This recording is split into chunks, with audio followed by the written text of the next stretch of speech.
Hi, I'm Natalia Belakonova, and this video is a response video to the response video created by Kent at my Atkins diet story.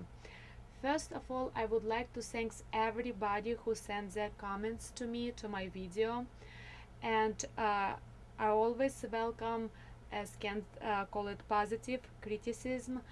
And also, I truly believe and agree with Kant that dialogue makes free flowing exchange of ideas, and we here on YouTube posting our videos to educate each other and exchange the ideas with each other. I truly believe that is true for us. And in this video, I would like to clear some misunderstandings that were created in my first video. One of the biggest misunderstandings that I found was not really seeing the difference between carbs. People who wrote to me thought that I was suggesting a high carbohydrate diet, which I was not. I'm clearly supporting the balanced diet, and I want to make clear for people who wrote to me that there is different types of carbohydrates. There is good carbohydrates and bad carbohydrates, because many people who wrote to me actually think that all carbohydrates are bad, and that's not true. Even people who use Atkins diet, they do use carbohydrates in their diet, but those carbohydrates, complex carbohydrates, which are good carbohydrates, those contained in vegetables and some fruits such as avocado and tomato, which is a fruits, and broccoli and cauliflower.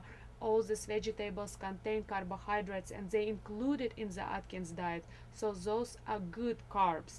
And what I was telling in my first video, and maybe some people missed it, but I was clearly suggesting to cut all the simple carbs, which is pasta, breads, any uh, baked goods, anything that made with processed flour, which has no nutritional value and it's very acidic food on its own.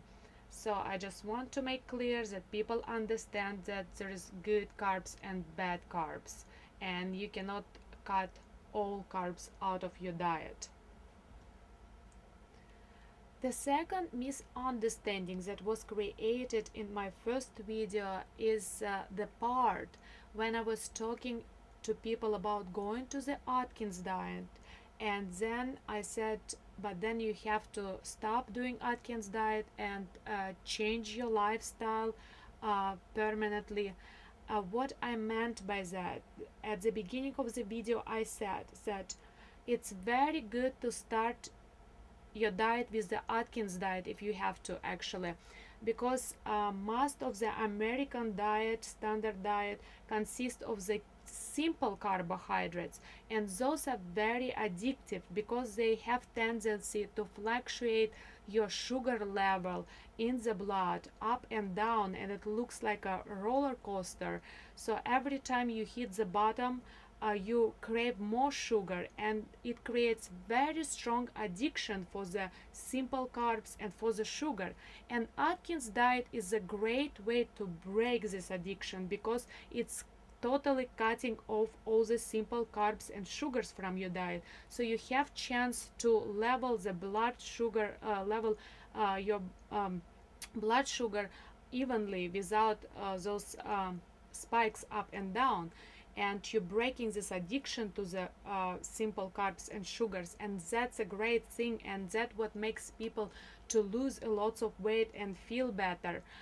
But when I said you have to do it for a short period of time and still continue on changing your life for better, what I was suggesting that Atkins diet has a lot of animal proteins, which are a little bit far away from the optional healthy uh, diet that many nutritionists would recommend.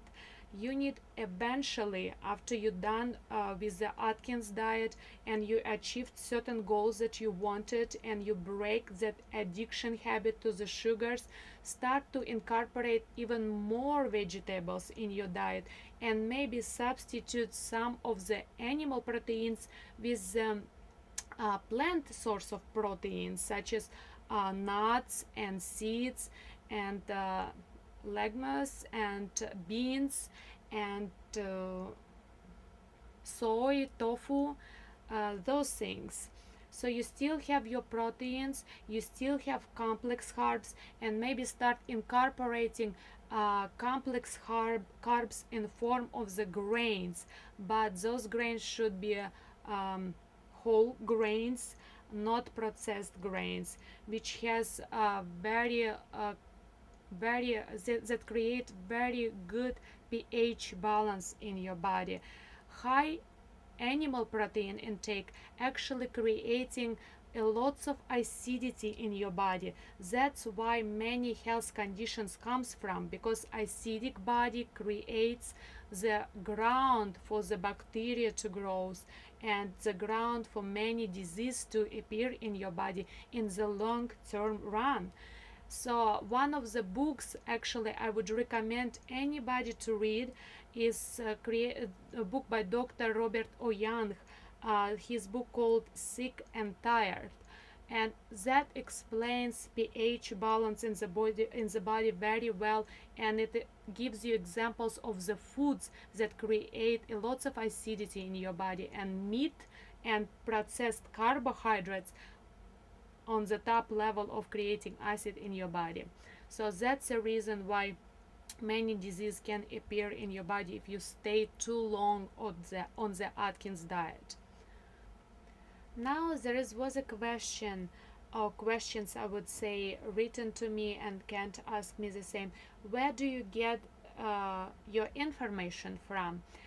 Basically, the information I get from is my past education, from the books written by many scientists and people who is doing extensive researches and actually have currently going practices, consulting people in nutrition and lifestyle in general, healthy natural lifestyle in general. So those people have lots of experience in their hand, and they talk from their experiences. They see people every day for many years, and they connect their lifestyle, their dietary habits to their health conditions.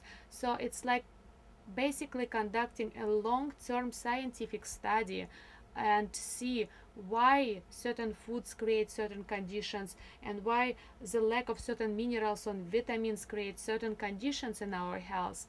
On the other hand, why we cannot find so many researches that prove or disapprove Atkins diet or many other diets? Because most of the research is done in the medical fields, actually very short-term researches. They just last usually for a few months, and it is not usually enough time to actually come to the stable conclusion what are the side effects on the health, because let's say cancer or heart diseases, they take a long time to develop, much longer, beyond 3 months or year even, or 2 years. So, and it requires to take lots of money to conduct such a long-term researches. And Kent actually gave me a website and suggested to look at the researches done by Dr. Carter, which is made from Science Daily. And he said that there is a study about osteoporosis and Atkins diet. Again, I went to that website, and there is a quote from there that Dr. Carter on the same website